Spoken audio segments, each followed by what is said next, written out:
Good evening, everybody. This is Dave Stevens, and you have got Dave Stevens Speaks right here Thursday night. That theme song tonight, of course, means we've got an amazing guest, and I've got 27 minutes of time with an old buddy of mine that I used to work with, so I might as well bring him in and stop wasting your time. I could spend, 30, 40 minutes just talking accolades about this gentleman here, but it's the General, one of the most amazing coworkers I've ever been a part of, a true journalist. I could wax nostalgic all night long, but Bob Lee, thanks for taking some time tonight to just talk and catch up a bit. How are you doing? Are you kidding? It's so good to see you. We were just chatting off air that we actually had a rare face-to-face meeting during COVID because we were at a colleague's funeral services back in June. Doing it as well as we all can hope to do, trying to stay safe with the family, the extended family, and stay warm and hope that things bottom out and move forward. Well, we're going to try to cover as much as we can in our 27 minutes. First off, I wouldn't be the journalist that you are if we didn't talk about the elephant in the room. Recently, there were more layoffs at ESPN, and you were pretty vocal about it, and I know you stand by it. You made some points. I mean, did you expect the national fallout that you did from just making a couple of Twitter comments? Well, I made one Twitter comment, one tweet. That was it. And I was kind of surprised. It was not done lightly, and had some very good conversations and communications back and forth with people after that. But, it was just disconcerting. I mean, a lot of people were affected, a lot of portions of the company. And, it's like if you're a parent, you try not to have a favorite child. But, our favorite child was journalism. And a lot of good people were separated with an incredible list of accomplishments and abilities. And it just, it was tough. And the people in charge were faced with an impossible situation. I mean, all of the trauma visited on the country with the pandemic, George Floyd, the unrest, the racial awakening, the economic collapse, all of that wreaking havoc on business. And already the business model of an ESPN had been under assault and changing. So it's, trying to make the best of it's an impossible situation to navigate. I talk to leadership people in other fields and in higher education where I do some things. There's no model for this. So everyone is trying their best to figure out a way through. And there are some painful decisions, and I thought those were painful decisions. But we move on, and I know the people involved, my former colleagues who are looking for new positions. They're better than quality people. They're exceptional people, and I trust they will thrive. Such an amazing career that you had, spanning 4 decades. You started day three, 79, and no indoor plumbing. I know the whole bit. My God.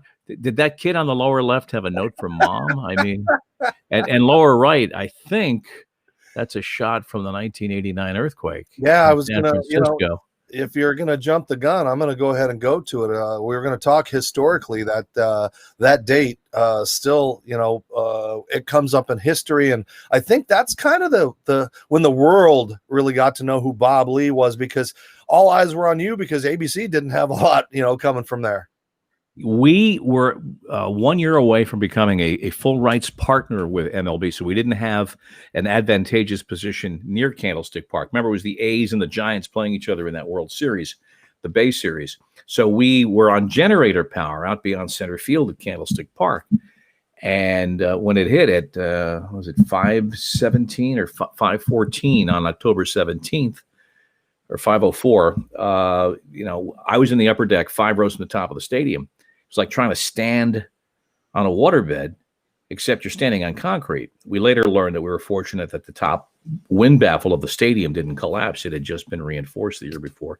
We got on the air within 18 minutes before any other national news source. There were no satellite phones or cell phones in those days. And we were fortunate, and I have never been prouder that day to work at ESPN, because all the people, all my friends and colleagues who were with us, immediately spread out across this vastness of Candlestick Park, understood immediately we had gone in 20 seconds of an earthquake from covering a sporting event to covering a natural disaster and its impact on this sporting event and also the Bay Area. And without being told, everybody moved into that mode. It was astonishing.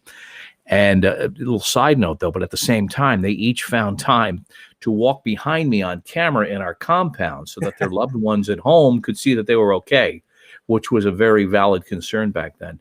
But I was so proud to work with those men and women that day because everybody just knew in their DNA, here we go. Now we're a news operation. And for several days, that's what we were nonstop. And you've been a part of some big stories, but really, Bob, you sort of, I mean, Dick Schaap was there and everything, but you really brought journalism, the core of journalism, to ESPN with Outside the Lines and all of the everything that you brought to that. I mean, that's got to be a real proud accomplishment given 11 Emmys and all of the things you did, the accolades. You got to merge journalism with somebody that was expected to just be highlights and silly stuff. Well, it started back, I mean, even through the 80s when we were covering at the end of the 80s, the year of Pete Rose, that same year as the earthquake, all the Pete Rose story, which, you know, for those of us old enough to remember the drama, whether Pete Rose gambled on, of course he gambled on baseball, we know that now, but back then he was fighting it tooth and nail, sort of like, you know, refusing to be White House election. He's like, yeah, I'm not leaving. And so that, I think, footing in journalism. Outside began the next year, 1990. It began as an episodic program. It then became monthly. And the people I work with who helped found that show, like John Walsh, Steve Anderson, these guys, I mean, we're lifelong brother friends. We stay in touch still and talk quite often. And we're all very relaxed and very gray because we got out. But I think we, you know, worked with a whole bunch of people who understood there are some amazing stories to be told. And the company was devoted to this. And I was telling I don't know how it came up, but Bob Dylan was a topic last night in the chat. I was watching a concert with a friend and we were texting back and forth. And I said, I saw Dylan with Springsteen 2003 at Shea Stadium last night of the reunion tour. I said, I'm walking out of Shea Stadium at 12:30. I had to be on the air the next morning at 7 o'clock with Outside the Lines. Don't ask me how I did it. My wife drove home and I slept.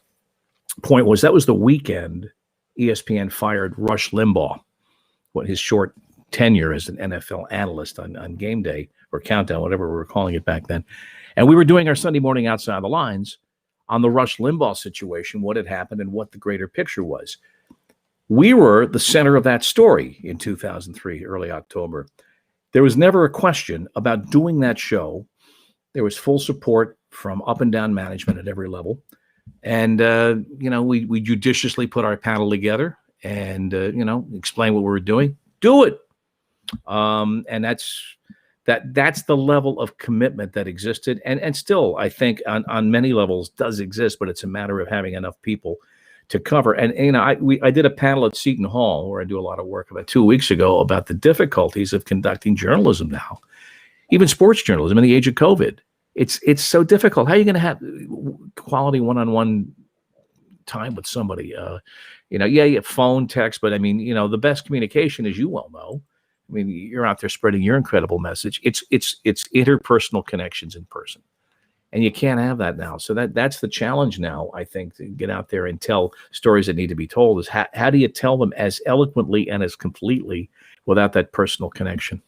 And we've lost that, I think, because now we have to tell stories in 59 seconds on TikTok and Instagram, and you know, it's a whole different world. Our age is showing. Yeah, you know, my kids are like, Dad, you got to dance and do all this stuff, and I'm like, whatever happened to really good feel-good stories instead of having to take a wiffle ball bat and hit somebody in the testicles or something to get hits? Like, it's just the priorities aren't here anymore. Well, you know, we watch that on Fox and CNN and the screaming heads. And, you know, getting back to your journalism, I've always wondered, and you've done so many things, you've broken so many big stories. Is there one that stands out that might shock us that you're the most proud of?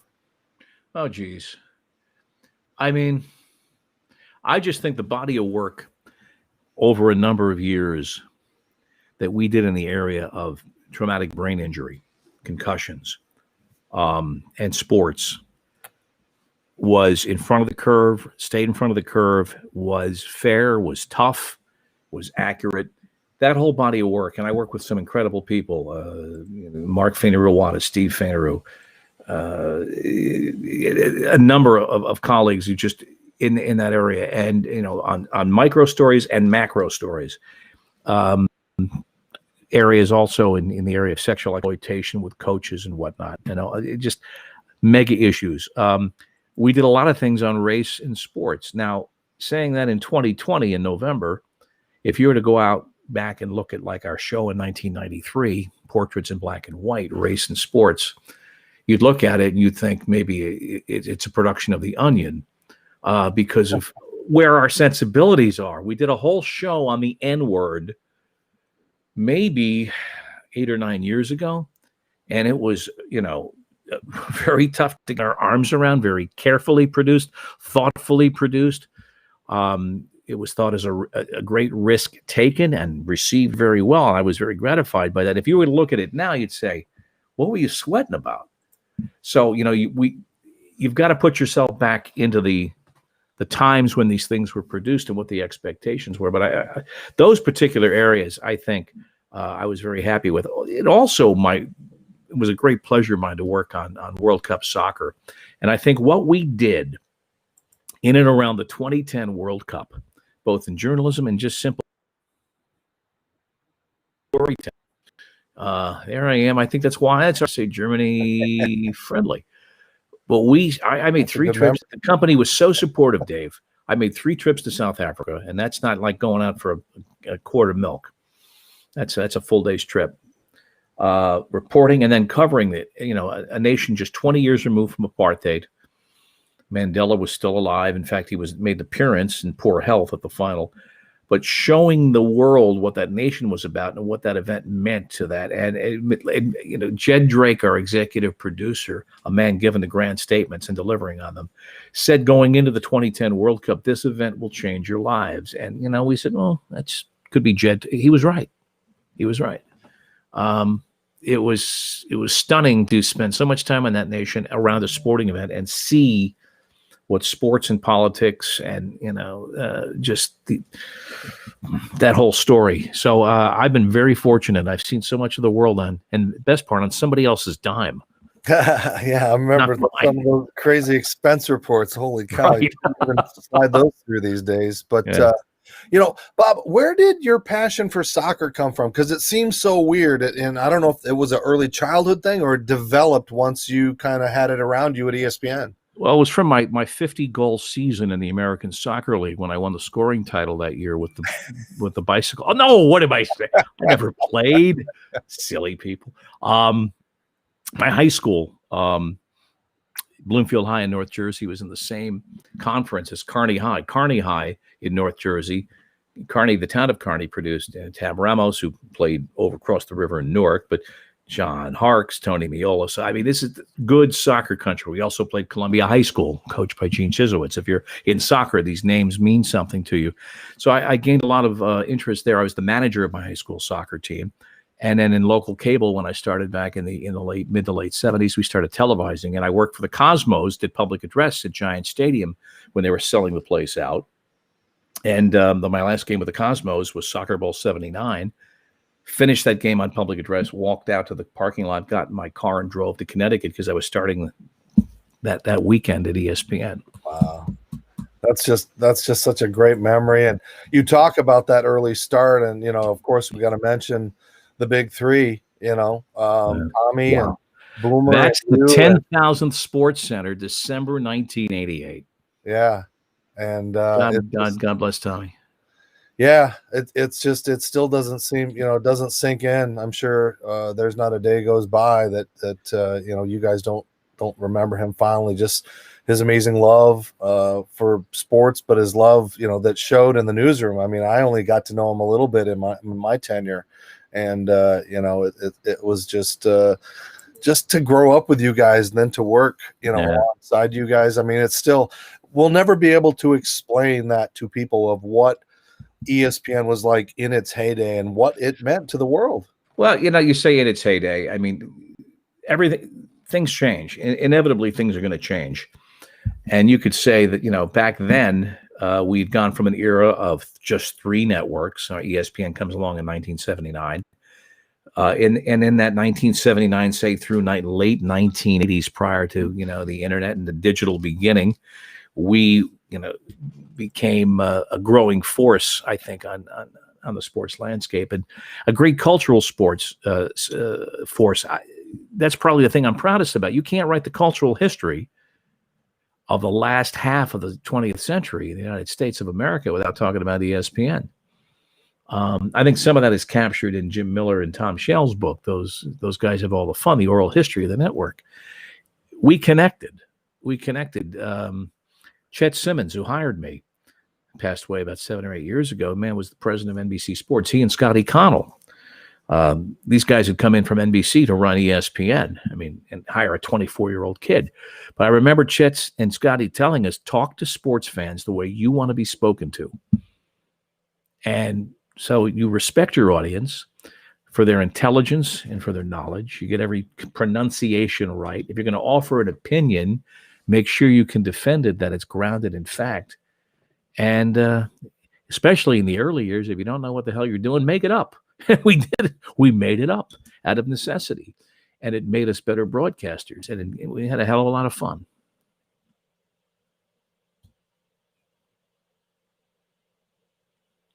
You grew up on the air with Boomer, and I miss seeing him as much. I mean, how special was that relationship, and what is it like for you guys today, not being at work together? His office for the last 7 or 8 years was about maybe 40 feet from mine, and you always knew Boom was in the building because you didn't meet with Boomer, you had an audience with Boomer. He'd be holding audiences, people out of the office. But,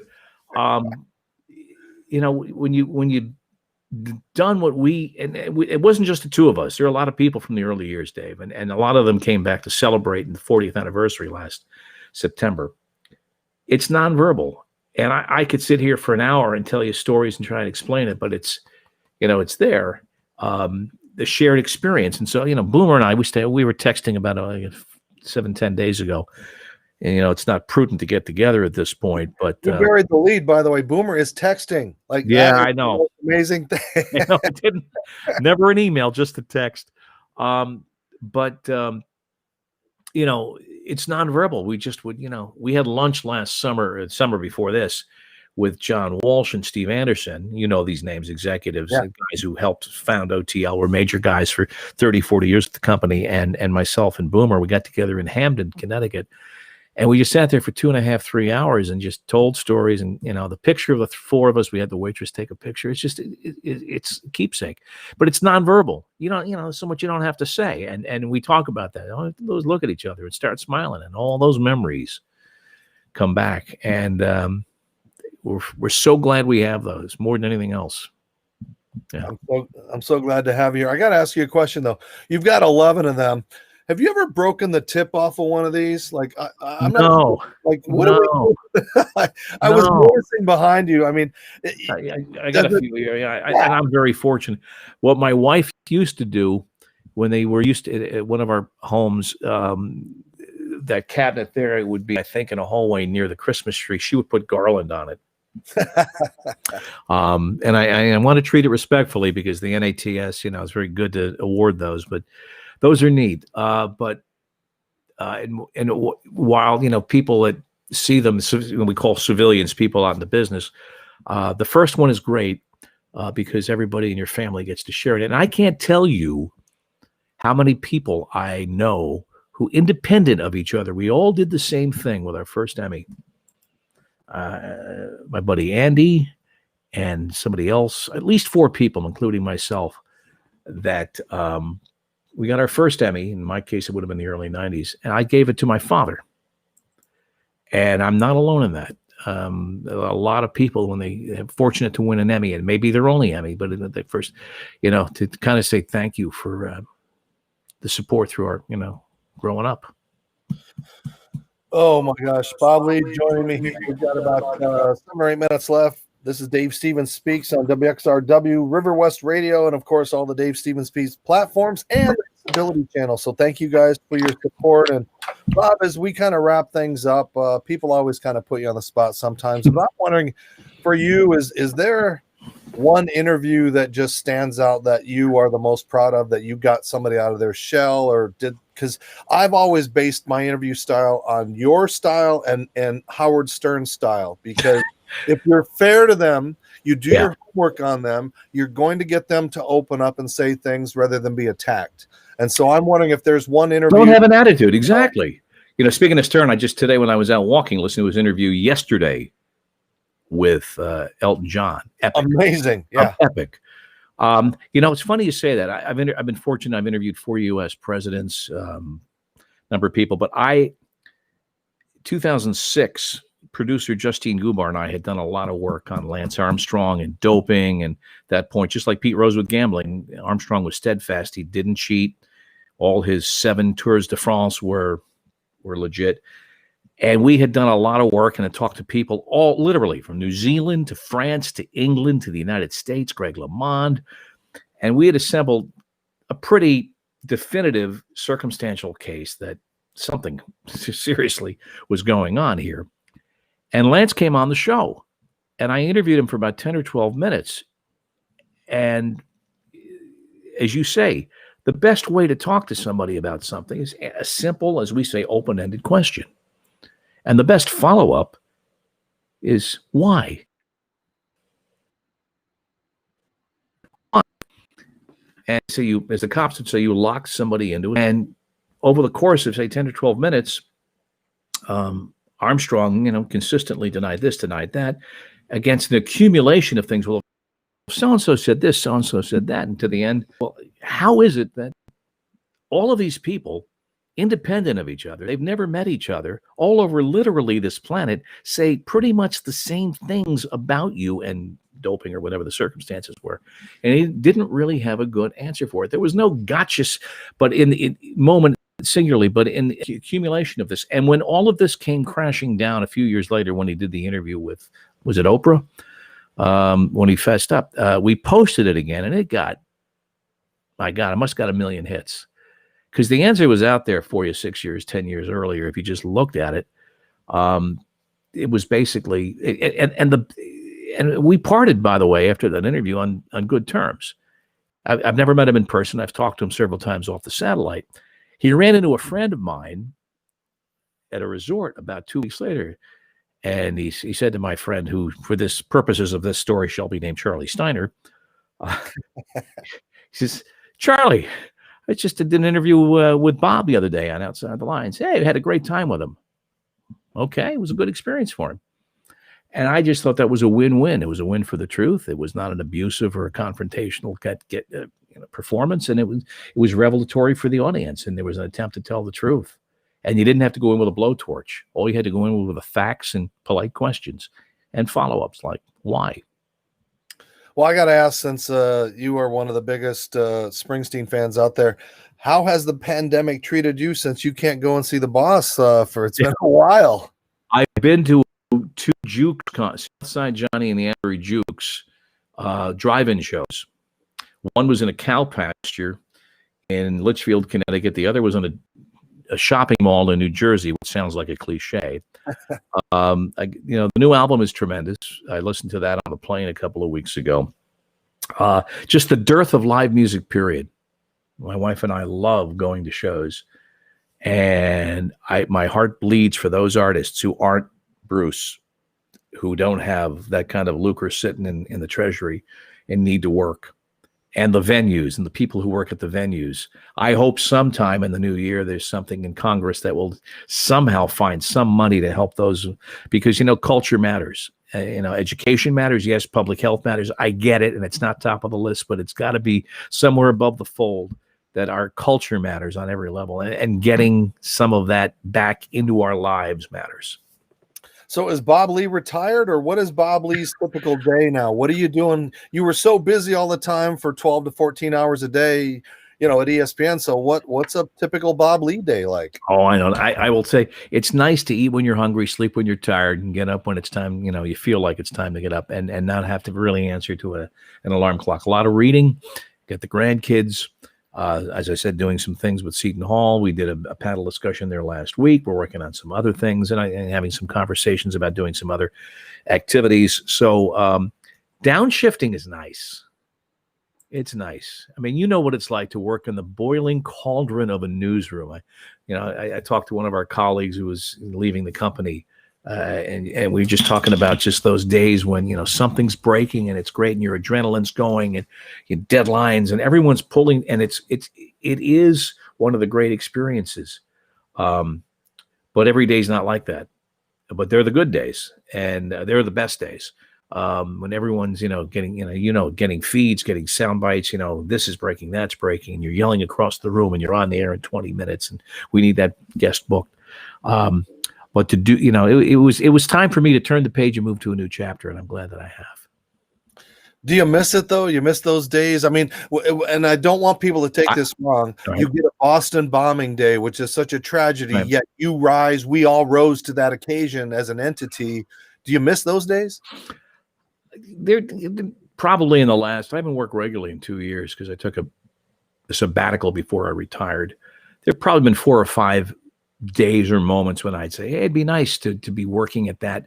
But this pandemic has just complicated it. I'm 65. I got to be careful what I do, where I, whatever exposures I put myself in the middle of.